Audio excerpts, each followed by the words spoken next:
this lecture we are going to see how we can create contacts manually. So for that purpose I already opened the ANSYS workbench. I have created two static structural systems in the project schematic. One I will use to create for simple object, and I will use another static structural module to create it for somewhat complicated object. So first of all I will right click on the geometry cell and say import geometry, and I will browse and I will select the file which I already have given to you in the resources tab. So you can go there and download from there, and you can just load in that particular file. And once I have imported that particular geometry file, what I will do is I will just double click on the model in order to open ANSYS Mechanical. That is where we are going to see the contacts and other things. So if you are able to observe, we have two simple plates which are connected at this particular surface. So by default anyway, the software itself will create automatic contacts. So what I will do is first I will remove the contacts here. I will remove the contacts by right clicking on this contact and deleting it. And now what I will do is I will show you how we can manually create a contact between these two plates. It is very easy. If you want to insert contacts, you will go to the connections branch. In the connections branch, you will go to the contacts branch, and you will right click, say insert, and here there is something called as manual contact region. So I am going to select this as my option. So manual contact region, and once I select this one, see here it is showing the default contact type is bonded. First, once you create the contact, then you can change the behavior of the contact. Don't worry about it. So first thing, it is asking me to select the contact surface as well as the target surface. So what I will do is first of all I will expand the geometry branch and I will hide one of the object first. So I will hide this particular body. Now have hidden this particular body, I will again go to the bonded contact thing, and I will select the contact and I will select the bottom face. Remember, the contacts will be only between the faces. Remember, this contacts will be between surfaces or faces. So I will click apply. So now if you see, I have selected this face as my contact face. That is why in the preview also it is showing us in the contact body view window, and it is representing this surface as a red. As I already told you that whatever the contact surface is there, that will be shown in red, and target surface it will be shown in blue color. This is an automatic setting that is available inside ANSYS Workbench software. Okay, now next thing what I will do is I will just unhide this particular part. See, what I will do is I will unhide this part, show body, and then I will hide this particular body. Now what I will do is I will again go to this bonded contact area and I will just rotate this object. Now this is the face where the top plate is going to join, or the top plate will be in contact with this bottom plate. So what I will do is I will select this one and select this face as my target and click apply. And once I select apply, see here it is being denoted in blue color because it is a target surface. Now what I will do is I will unhide this particular body also. So now I am able to see two bodies in the graphics window, and we were able to successfully create a manual contact. And if I select this here, see, if you rotate this object, you can see the contact surface as well as the target surface. Now once you have created the required contact, already the contact bodies and target body cells are updated. See, I will change it, like I will select this one and I will rename it by clicking F2. F2 is the shortcut for renaming. So I will select it as top plate,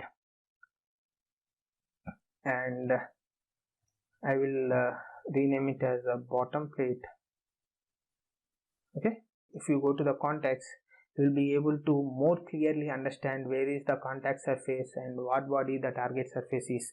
Remember, whenever you are doing some analysis, giving a meaningful name to all the parts inside an assembly is a very good practice, which will help you a lot. When you are working with bodies having 3000 2000 parts, you will easily get confused where we need to create contacts, where we need to apply boundary conditions, and sometimes we have to select multiple times. For doing the same operation, we have to repeat the step multiple times. and lot of other things might happen. So first thing is, in order to avoid the confusion, you need to rename the parts so that you will be able to easily identify specific part inside the total geometry. Okay, so we have created a manual contact for simple object. Now what I will do is, I will just close this ANSYS Mechanical. Now I will go for somewhat complicated object. For that I will right click on this particular cell and say import geometry, and I will go and browse and select the file contacts2 file. Previously I used contact file, now I am using contacts2 file. I have provided it in the resources tab, so you can go and download this also. So once I have imported this geometry, I will double click on the model cell to open the ANSYS Mechanical module. So see here, we have an assembly that we have used previously to generate automatic connections or contacts. So what I will do is, I will again go here and I will delete all the automatic contacts. And I will manually create all the contacts here. So like if I expand, first what I will do is, I will select different parts and I will rename all the parts for easy identification.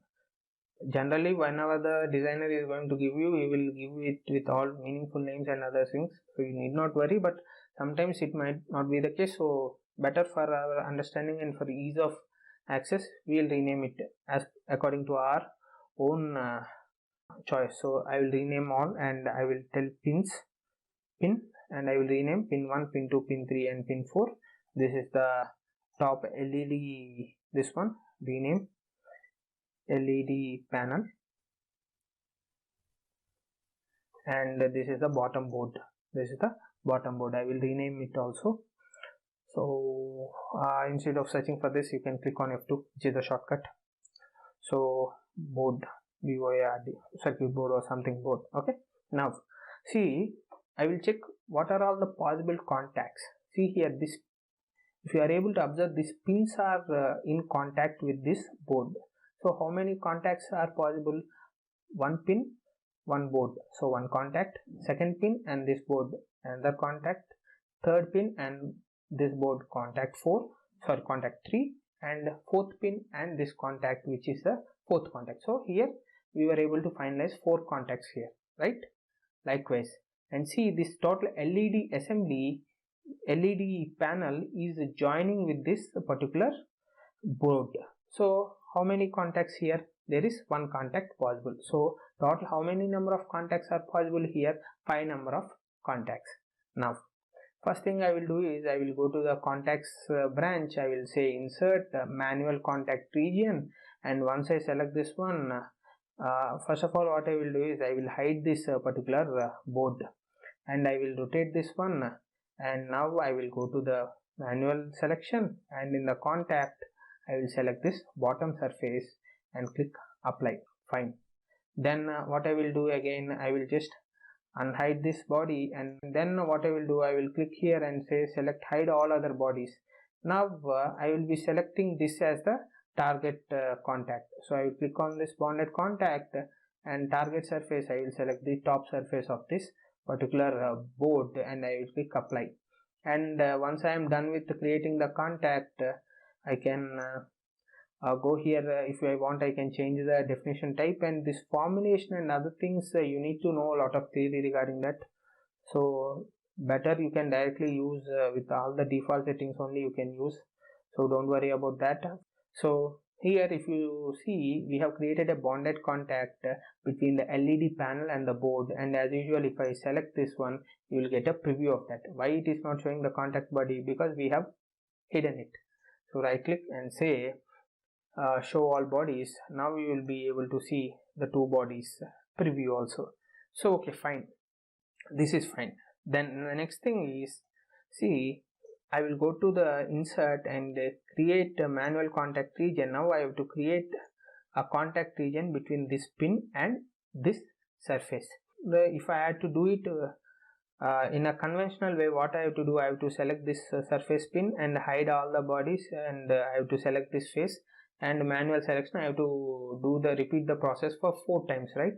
So I will show you, don't worry, don't get confused. So I will go to the contact and I will select this outer surface. I cannot select an edge, so go to the face. I will select this face and click apply, and then I will select this body, and in the body I will select this interior surface and I will apply.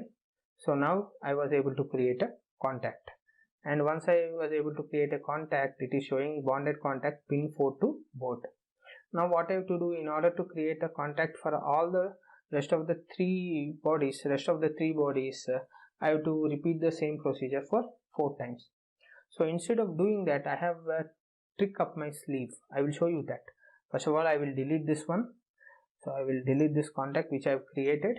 Now what I will do is I will create something called as named selection. I already in other sections I already discussed about named selections. So I will not discuss about how to create named selections. Okay. Now what I will do is I will first select this one pin surface, outer surface. I will right click and say create named selections. Create named selections, or I can also click on N. N is the shortcut for that. And here I will click select pin underscore contact. So whatever the name you give, this is just for identification purpose. You can give any name, but remember you cannot have spaces, you cannot have special characteristics. That is the only rule. And once I click here, now if I click OK, this named selection will only apply to this one. But I want to simultaneously select all the 3 pins. So what I will do is I will study what are the characteristics that these 4 pins have in common. If you observe, all the sizes of these pins are same. So what I will do is using that particular technique, I will go and select apply geometry items of the same, and I will select the size. I will select the size and click OK. Now see here, another branch named selections has appeared. If you expand this, if I select this one, see, automatically without me manually selecting all the surfaces, based on the size constraint, it has selected all the surfaces. Likewise, if you have some tricks up your sleeve, it will make your life very easy. Now again what I will do is I will just hide all this, hide body. Now what I will do is I will create another named selection. So for creating named selection, N is the shortcut. I will select this surface, I will press N, and the named selection dialog box appears. I will enter in board target. Okay, board target. And now here also all the holes are of same size. So I will click on size, apply, and size, and click OK. Now you can unhide this, particular object. I will go to the contacts, create contacts, insert, and manual contact region. In the scoping method, because you have to select it by names, you need to change it from geometry selection to named selection. Because if you have a geometry selection, what it will do, you have to manually pick all the geometries here. In the scoping method, now we change it to named selections, because we already have created some selections and given them a name. So we'll use the scoping method to named selections. Now I'll go to the contact, and in the contact I will select the pin contact. And now for target, I will select the board target, and see here, with the one go I was able to create a bonded contact between those 4 pins and the board. Likewise, this type of tricks are very useful if you have very big assemblies which you will be coming across. Okay, so I hope you had a good understanding on what contacts are and how you can create, how can you edit the automatic contacts, how can you check the contacts, and how you can create manual contacts using the ANSYS Workbench software. Thank you.